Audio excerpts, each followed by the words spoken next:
This is your Pain Game podcast, where we talk about the game of living in and with chronic pain and trauma, getting to the heart of how to heal.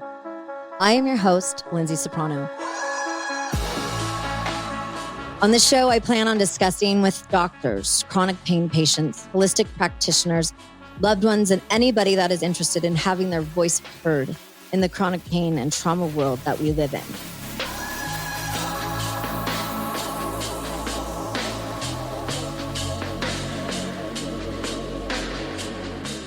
So, mindset. Take a quick beat and breathe in with me. And breathe out with me. Connect with yourself, even but for a moment. We sometimes lose ourselves during the day when it's just a quick breath in and out, away, right? We always hear, just take a deep breath. Well, we should. We should do that because it affects our mindset. And today I want to talk about the power of our brain, our breath, and a trauma-informed approach to pain. Our mindset. And I've mentioned it on every episode thus far about the power of the brain-pain connection. And our mindset is the king and queen of our bods, right? And if we don't shift it, we're screwed, guys. We have to be able to change our mindset. And how do we do this? It's not easy, but we have to choose to do it. And I know for me, I choose every morning of my life when I wake up, I have to choose. And I have to choose my life and how I want it to go for the day. Sometimes it's by the hour, especially with living in chronic pain, but we have the power to do so. And some of the mornings and afternoons and evenings, some or all of the above, it feels like it's not worth the pain that we are in, right? But we have to choose our worth over our pain. And from my perspective, that's quite a conundrum. Pain has taken over and has started to represent my worth. And I don't know if that makes any sense, but it makes a ton of sense to me. And I need to kind of flip-flop that immediately because I cannot have pain take over who I am and my worth in this world. Even though it's just a little bit different than what I had planned my life to be like, I need to find a better worth in where my life has been led now with my CRPS and my pain journey, right? So how do we choose who and what are the most important aspects of our lives? Which relationships are going to win? Which are going to take the back burner and which ones are going to die. I mean, I've had a few relationship deaths, that's for sure. And I'm grateful that I said goodbye to harmful people in my world for my bod, for my mental health, for what have you. I mean, we all have them, pack their bags and get them out of here, send them on their way. And my guest today is going to talk about you. And it's one of the reasons that I've just enjoyed reading his book and so on, and we'll get into it in a minute. But he's going to talk about putting you as being on the front burner, right? And those are my words, not his, but talk about how you as a whole being, not just somebody that has an ailment and a pain and a trauma, but to talk about treating humans from a place of love that is trauma informed. And from a pain perspective, we sometimes can focus on the fact that we've seen so many doctors and specialists begging for help.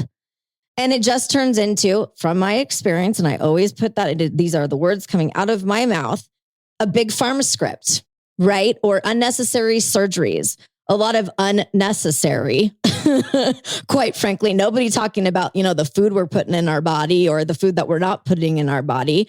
And lots of physicals to the pharmacy and a great deal of I'll see you in 3 months. No more. I don't want to do that anymore. I don't want to see you in 3 months. I actually don't want to see you again. And, I say that with peace and love. But in my experience with doctors in relation to pain management and even getting diagnosed, some of these quote unquote practicing humans have not asked me about the why. They've just asked me what ails you? Why are you here today? Not necessarily about what brings you here today, not why, not how any trauma could possibly be causing everything. Trickle down, And they haven't necessarily embodied this trauma-informed and holistic approach to the human that is sitting in front of them.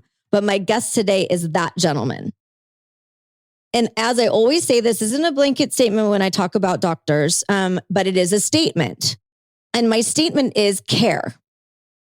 Be more mindful. Be more compassionate.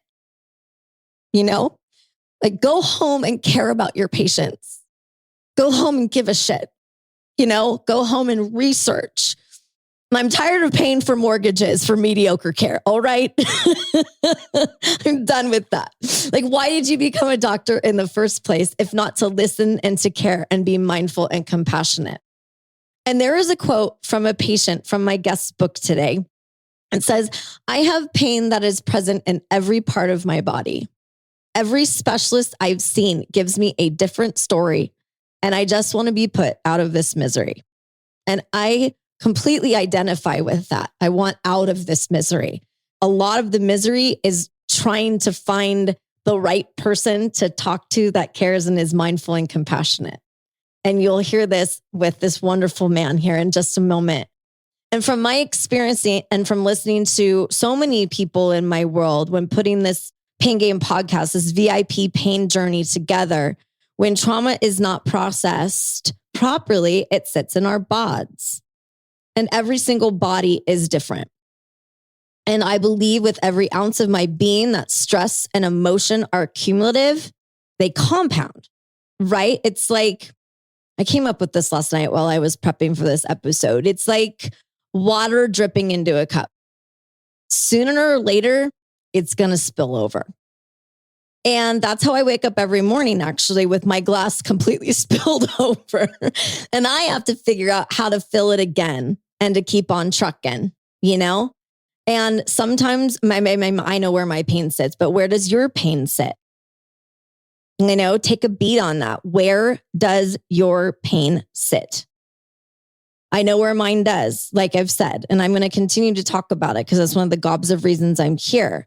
But I know now why. And by doing this show, I'm actually becoming more and more aware of my faults and things that I do wrong, and bringing people into my world like our guest.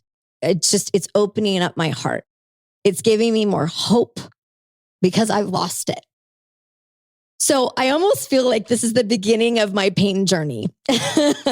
Even with my diagnosis having been, so many years ago. If only every doctor in the pain community started there with that why, that overlap between pain and trauma, right? And the science behind it. And that's why our guest is here today. So we start our conversation with my guest, Deepak Ravindran, author of The Pain-Free Mindset, 7 Steps to Take Control and Overcome Chronic Pain. He has over 20 years of experience in pain management and is a physician researcher working full-time in the UK National Health Service System as a clinical director and in pain medicine at the Royal Berkshire Hospital. He is part of the scientific advisory board at Curable, which is amazing, by the way, My Pain, and is also part of the Footsteps Festival team and a Flippin' Pain friend, which I just love that name, especially with me. And additionally, how does this guy even have time to do a podcast with me today? Additionally, he is an advisor of the UK's first online pain clinic called the Leva Clinic. So with no further ado, my darling, thank you so much for joining me today. And I know it's late there in the UK.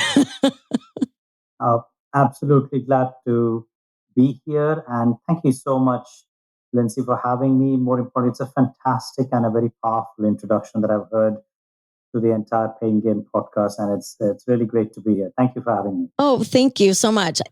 So I want to start with what a trauma-informed approach actually means to you, because that's what we've been talking about, and what that approach, how that's helping your human, your human beings, your human patients that are there with you in your center. Well, as you rightly pointed out there, pain and trauma For me, this has been a learning journey. I qualified as a pain physician, and in the UK, much like in the US, a pain physician usually comes from a background of either anesthesia or neurology or PMR. And my background was as an anesthetist, anesthesiologist, as they call them in the US. And I've done an interventional sort of pain training, which involved predominantly knowing how to really, get anywhere with a big fat needle. I could block any set of nerves in the body. And then I was told how to prescribe medication. But within a few years of being a specialist and practicing, I really found that as far as my patients, my humans, as you said, are concerned, I was struggling because the techniques that I knew wasn't giving them the relief or the enduring benefit.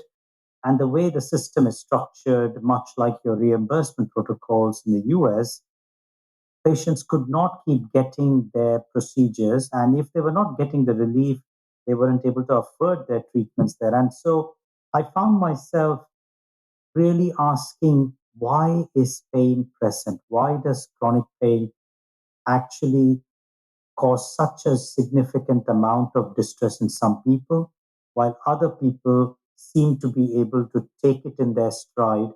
And that's when, as I went deeper and read and understood, I saw this really important facet, which is probably in front of me all the time, but it's because we as medical physicians don't study anything about it in our medical schools. It's like what your mind doesn't know, your eye can't see. I like that. And that really is the point for me is trauma-informed care is being aware that each one of us carries some element of trauma to the way we have experienced life around us. For some people, it hits them much harder, and for others, they're able to roll with it much better. And it goes back, the research has come out from the US that when your nervous and immune systems are subjected to persistent threat, which will be considered as a danger or traumatic to that particular immune and nervous system, it can respond in a set of different ways. And the new research into pain actually confirms that the brain and the way it processes pain is very much related to how it processes trauma and threat. Ultimately, it needs to protect us. And that's where I realize if I am going to look after my pain patients, my pain humans, I need to be accepting that they are coming possibly from some kind of trauma they may be carrying, which means I need to recognize that it is part of their consultation. I need to realize that what I say and how I communicate can also be traumatizing or not traumatizing. That choice is with me as a clinician when I look after my patients. And that means how I respond to them becomes hugely important. How I talk about the MRI finding, how I explain why the pain is persistent in someone and why medications or interventions may or may not work. And ultimately, I think the purpose of all these points is to resist re-traumatization. We don't want to say something to our patients that's going to remind their nervous and immune systems that it is time for danger again and for them to feel a flare up of their pain. So that's how I try to bring in that concept and knowledge of trauma into my daily practice. Well, and I love that because I have felt, and I know that in starting this show and just even just being one of the humans that's been going through this, I have felt very unheard. And it's something that I hear. That's the stuff I hear is that we're unheard, right? And that you're like, I'm so tired of telling my story over and over again to the point that I've just stopped. I don't even go and see doctors right now. I have like put the kibosh on it. I've stopped going to doctor's appointments. I've stopped doing labs. I've stopped MRIs. I've just like, I need to take a break from all of it because all of it is leading nowhere. It has led nowhere. And so when this trauma informed approach, and you're not the first to that I've read about and read a book in relation to it, it really opened up a lot for me in regards to, holy crap, like I've got to really pay attention to some things in my life. One of them is stress management. I'm terrible at it. I know I am. Everybody in my life knows I am. And I also put myself I'm on the back burner, right? Instead of the front burner. So I know that about myself, but that's something that in taking care of me from a practitioner standpoint that I would think that they would need to know. So how do your consults work in your clinic, and what successes have you had that you can, I'm trying to give some hope, but at the same point, I also am fairly realistic about stuff. So people don't necessarily need to hear like, oh, everything's just wonderful at my clinic, but because there are failures everywhere. But can you give me a little bit of a scoop on that? Absolutely. I think, as you rightly said, pain is very, very complex. So to pretend that just because I've adopted a different style of communicating and listened more to my patient, that automatically success flows every time, I think is very far fetched.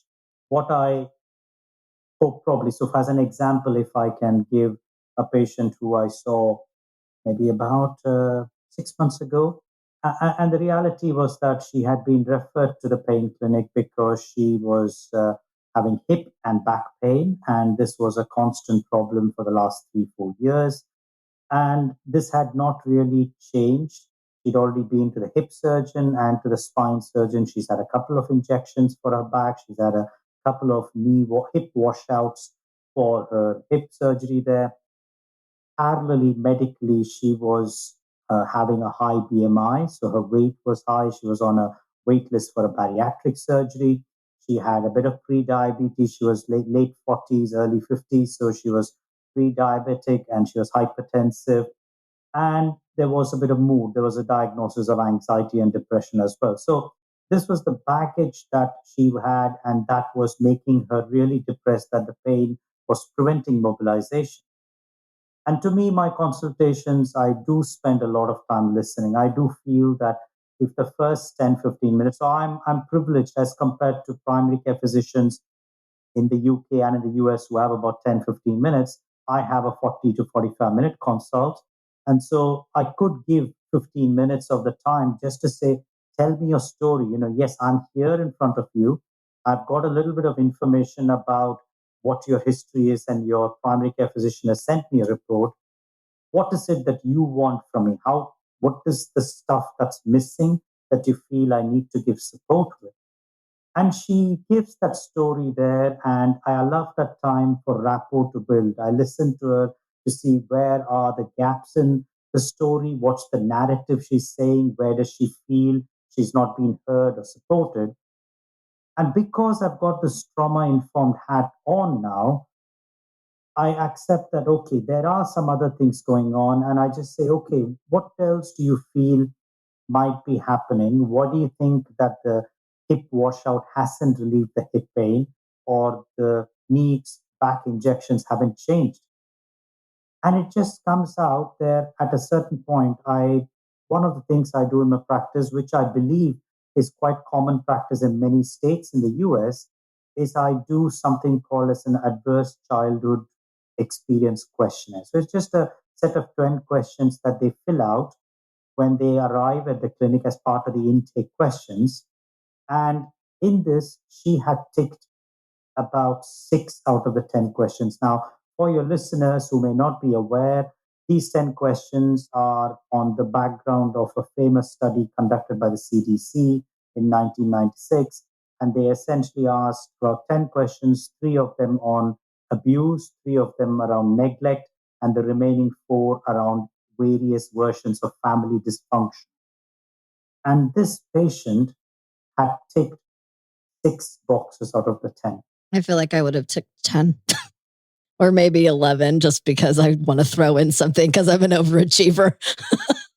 There you go. There are so many of, those were the kind of what I call the big T, the capital T traumas, Sure. the big ones, because they influence your developing nervous and immune system before the age of 18. All of us have our share of traumas of bullying, work pressures, all the other stuff that relationships and existing and surviving and living in this modern world brings along with it. And so when I asked this patient, I had this background. She was telling me this narrative over 15 minutes about how her back pain and hip pain developed and how her excess weight was putting more pressure and everything. And when I said, okay, all of these are there, you've tried medicines, you've tried opioids, you've tried injections, none of these are working. What do you think is happening? And part of what I bring into my consult is some elements of what I call motivational interviewing. I tend to ask a little bit of open questions so that I wonder where the patient or the human themselves think their pain comes from and what might be happening. And she herself came out with it that the increased stress and pressure comes when she bends over. When does she bend over? She's looking after her father, who's now dementia, and he's in a care home. And every time she goes in, she gets extremely stressed. And I say, well, why? What is it about the stress? And then she lets her guard down, maybe has that bit of rapport, or she believes she can trust me because I've been someone who's just listened to her. She actually says he was involved with part of someone else in sexual abuse when she was young. Well, there you go. And to me, I still don't. I mean, I'm not a psychiatrist. I'm not a psychologist. I'm a pain physician. But for her to actually open up and say that I don't need to delve or treat it, but the trauma informed approach comes there. That for me now, my realization is how do I steer the conversation to saying this is a nervous system and an immune system that's feeling threatened. It's able to recognize at some primitive level where the stress is coming from, and it tightens up the muscles, and that flares up a hip and back pain. But how do I introduce this in the conversation? What can I do meanwhile to support? So obviously that first consultation resulted in me saying, let's give a muscle relaxant, think about some breathing exercises. Why don't you think about some nutritional strategy, something tangible and physical that she can do and feels empowered to do? And then I see her about 3 months later to get an idea. And that's when I'm able to introduce the report there. The last time you told me about this is what the research says. If you were now, and in my book, I talk about this concept of where there is nociception, where there are chemicals that are getting released in your back or your neck because of inflammation, medications and injections and steroids can work. But when you've got a nervous system that's threatened, that's hypersensitive, then that's where the role of importance of nutritional strategies, importance of stress reduction techniques, doubling down on sleep optimization, getting some physical activity that can build new nerve circuits, looking at trauma reducing techniques like grounding techniques or somatic tracking. All of these can make a difference. And she was much more receptive because she found a little bit of benefit from the muscle relaxant. She'd been willing to feel that I had established rapport and I was willing to listen. And I think that's where I think my consults in the last 5 years are when I adopt a trauma informed lens to the way I practice pain medicine. Well, and safety is such a huge issue, right? That can come from all different facets, whatever the traumas that have happened in our life. Maybe it's not even a trauma. It's just insecurity of some sort. I know for me, safety of just some stuff that happened to me when I was a little girl that I've talked about on the show, and I'll continue to talk about it because if I don't talk about it, it's just going to still just keep sitting here in my body. But you're somebody that I truly believe it has a healer in him for people, because you are easy to talk to, and I'm not easy. Okay, like nobody's going to deny that I'm an easy case. A lot of that is my personality type, but I've just gotten to the point that I'm so frustrated having the same conversation, like I've mentioned over and again, but it's been with the wrong people. Yeah. And I outside of my therapist, so I've had for a little over 3 years, he's amazing. I don't really have people that I trust in my world that are in my circle to help, like, well, I'm going to use the word protect me from the harm signals, the nociception, right? That whole part where it's fight or flight with me all the time, always being chased by a bear. And there's only a few people that I've let into my world that I can be so intimate with that I can really say, this is actually what's going on, right? And so to find somebody like you that I know in my heart that I can talk to openly with, and I can say things that like, oh, geez, wow, okay, well, I know why that's happening in your body, and having that safe spot. I think that's something that we're lacking I can't speak for anywhere else outside of the US, but I've been to many, many states in this union that I have not felt cared for. And I certainly have not felt that I would be able to speak to anybody candidly without feeling judged, if that makes any sense. Yeah. And a lot of it is stuff that I've had no control over in my life. But I still feel like I would be judged on that because ABC, whatever the circumstances were. But pain is so unique, and for us to be shoved into a box like, oh, get on gabapentin. That's for nerve pain. Okay, let me tell you how good gabapentin works for me. It doesn't. I've tried it 5 times. Stop trying to do it. I'm done with it. Doesn't work. It causes me more issues. And so with that uniqueness in pain, with your approach, it's and correct me if I'm wrong, it's based a lot upon our life experience and the things that have happened to us. Is that your viewpoint on it? Absolutely, absolutely. And this is actually a viewpoint now that is echoed by the International Association for Study of Pain. So that's like the premier organization for all pain practicing clinicians across the world. And they actually have a new definition for pain in 2020. To be honest with you, I don't think it's changed very much from the definition in 1980. But what they have made sure is that they have got these 6 additional factors that they talk about when they talk about the new definition. And the second factor they talk about is they say, well, pain and nociception are 2 different things.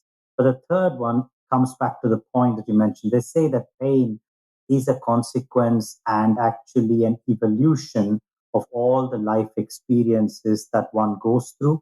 And we must be very present and attentive to those experiences because they dynamically shape our responses the next time, because our nervous system is constantly predicting what it did the last time, and it will see if it can do the same thing this time to protect you. And it keeps learning each time. It keeps adjusting some of the errors and maybe overprotects sometimes, it underprotects other times. But that's the learning. Right. That's what I was going to say is I feel like some of those protective measures actually end up causing harm because they weren't protecting the right spot in the first place. But my body kind of goes into the okay, DSL coda, that's a music reference, but it's repeat, repeat that measure, repeat that part of the song. And I feel like I just can't get out of that loop of the repetition. And that's challenging for anybody that wants to try to help me. I'm speaking for myself, but also for other humans, And I want to move into on your side of it because I feel like, for starters, I'm so grateful for you and people like your sweet heart and your sweet brain. We're always coming to you guys and we're the ones that are complaining and we're the ones that have all these issues or whatever. I would like to flip the coin and ask you, how emotional is it for you, or how do you feel about having to hear people like myself that come to you that are, that we're crying, we're sobbing, we feel helpless, we feel out of control, we are begging for a cure. How do you compartmentalize that for your own well-being? Wow, that's a really powerful question, Lyndsay, and I can see and feel how emotional this has made you in asking it itself. And I wish I had a better answer or something that I prepared for, but it is very difficult. There are 2 emotions that go through. One is the privilege that a human, a patient, has been willing to go one step further. They all have a narrative of the pain. This is the pain, do something. But once I've established or I'm able to establish the rapport and they go one level deeper and they start talking about those intimate things, the traumas or their experiences that start to come through as they start to piece some of these stories together and they can string the narrative and see what changes. To me, one part is the privilege that they have at least made me a participant in their shaping of their narrative. The second part is, yes, it is a baggage that will be with me for that day.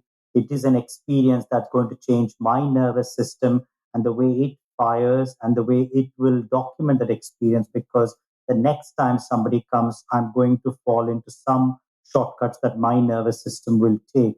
So that's a possibility there. And it's something I have to actively try to do. And what I try to do is the same thing. If I can't practice what I preach, then what good am I? But am I good at it? I don't think I am. I don't think I sleep as much as I should, or I tell my patients.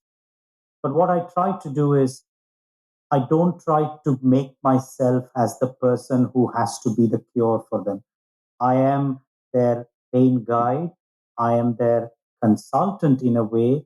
And I want to be like the proverbial bus conductor who picks them on their journey, who listens to their story while they're in the bus with me. And if I can get them to the destination that they want to go, then let them get down there and wish them luck. And if they feel that they are not ready for this particular ride and where my bus is going, then at the next stop, I'd say, fine, you know what, you're not ready for this journey as yet. I don't know what, but I'm not going to do any further harm to you. So this is where you and I should part ways. What I do, so that's a proverbial way. So in that way, I distance myself. What do I do to have those emotions that are stored in my body? Because after all, the body keeps the score. Right. I find ways to physically do it. I realize that I have to get rid of it physically. I can't outthink it. I can't CBT myself. So I go for a run. I go for breathing exercises. I sometimes just take my socks off and feel the barefoot and walk in my garden when I come back. These are my physical routines to allow for some processing of the trauma there, where my family or my wife is in sometimes in a position to listen because she's got her own pressure. She's a psychiatrist for children as well. So I try not to bring the talk and the story to her. So we find other ways to distill and dilute and process those emotions. I think it's very important. It's a very good question you ask, and I'm sorry if I waffled on a bit more, but No, not at all. it required some thinking. Yeah. And I mean, it wasn't planned. It just kind of came up. I was like, all right, well, you made me feel safe. So there you go. You got what you asked for, mister. Thank you. And you talk about you're kind of like a team player, right? You're part of the team. You're part of the people on the bus, and we're on this journey, and we're in this, amusement park. We might not all be on the same rides, but we're all trying to figure it all out. And, one of my favorite examples from your book about pain management was in relation to football. Might just be because football just started here in the United States. We're very excited. My Green Bay Packers are playing like crap, but whatever. One of my favorite examples is, and I'm going to quote it, and I have it. So it says, if pain management were a game of football, then we would need to start by making you a member of the team rather than being the ball that gets kicked around. And I was like, wow, okay, so I totally am the football. Yeah. And I'm going to tell you, being punted, it doesn't feel very good, but being tackled doesn't either. So I really love that image, because it, especially just with the timeliness of me reading your book and football and all of it, just poked out at me. But so thank you for all of those things. I know that I've got you on limited time here, but is there anything else that you would like to mention or talk about? I definitely will be plugging your book like nobody's business, because it is wonderful, guys. This man is incredible and loving and heartfelt, obviously, just by listening to him speak. And I'm crazy, as everybody knows, but his book really touches me and really aligns with my thought process on how I manage my pain, even though I'm not great about it all the time. But just, I feel like we have a lot to learn from you. And is there anything else that you want to just end our conversation with? Any last little tidbits that you wanted to mention? Absolutely. I think, first of all, once again, thank you for having me across the pond. More importantly, what I want to leave your listeners with is the fact that the new understanding of pain and the neuroscience, as it were, it offers a lot more opportunity for hope, Lyndsay. I think there is, once we detach ourselves from that understanding that there has got to be a medication or an intervention to fix it, and you realize the complexity of how many other ways you can influence and calm the nervous system down, and you hear the stories. And there are so many more websites and areas in the pandemic and the curable app like these. They have so many stories of people who've been able to make a difference to their pain by adopting techniques and not just depending on this. So what I want to leave your listeners with is the possibility that there's hope only if they're able to, if they're ready to feel that they have a clinician they're working with, or maybe a group of friends that they are holding themselves supported and feel resilient with, then I think the sky's the limit in how much you can rewire and retrain your nervous system to feel safe and reduce your pain. I think that I've seen a lot of patients who are able to do that. There are anecdotes and stories of how to do that and what they did to do it. So I just would say, take heart in there. There are options that to be done. And I think there is a lot of change that I see now, even in the US and in the UK, in terms of how we are coming to terms with understanding, supporting, and helping people overcome pain. It's not easy, but it's doable. Well, I love that. I love the message of hope. I certainly need it. Since my water is like spilled over every night, like I mentioned. But do take a look on Amazon. I know us in the US, we can't get it shipped here. And I'm going to talk to him about this later, about seeing if I can get a couple books for you guys, listeners. But you can download it on your Kindle on Amazon. Again, it's called The Pain-Free Mindset. I'll put it in show notes as well as in social, the 7 steps to take control and overcome chronic pain. And, I want to leave with something in regards to don't let, and I'm speaking to myself as well when I say this, to not let pain dictate your life anymore and bring your worth back instead of pain being your only reason for being alive. And I know that that's a lot of people, because it is basically every day, all that is the reason that they are alive, is to fight pain. That's so crazy and nuts. But we need to reclaim our way of living. We need to find a new purpose. We need to find meaning. Absolutely. And understanding the most certain and important parts about our pain. And, it's interesting, in the last episode that I did with one of my girlfriends who also has CRPS and Moles-Weiss syndrome, that's a whole nother thing. But I was posting up stuff for social about it, and I didn't even realize I had written it. But I said to her, I am so grateful for my CRPS because it led me to you. And in a way, I feel the same way about you, my friend. So thank you for joining my little pain journey family pretty quickly and joining us today. I really appreciate your time. And I know you're, across the pond. It's really late over there. So I will let you go. Thank you so much, Lyndsay, for being here. Thank you again for being here with me.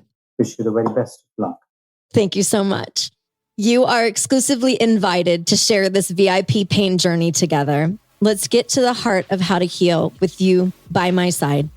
Please follow the Pain Game podcast wherever you digest your podcast content. We will be there. Visit us at thepaingamepodcast.com and follow us on all the socials. Thanks for listening, my little VIPs. Catch you on the other side.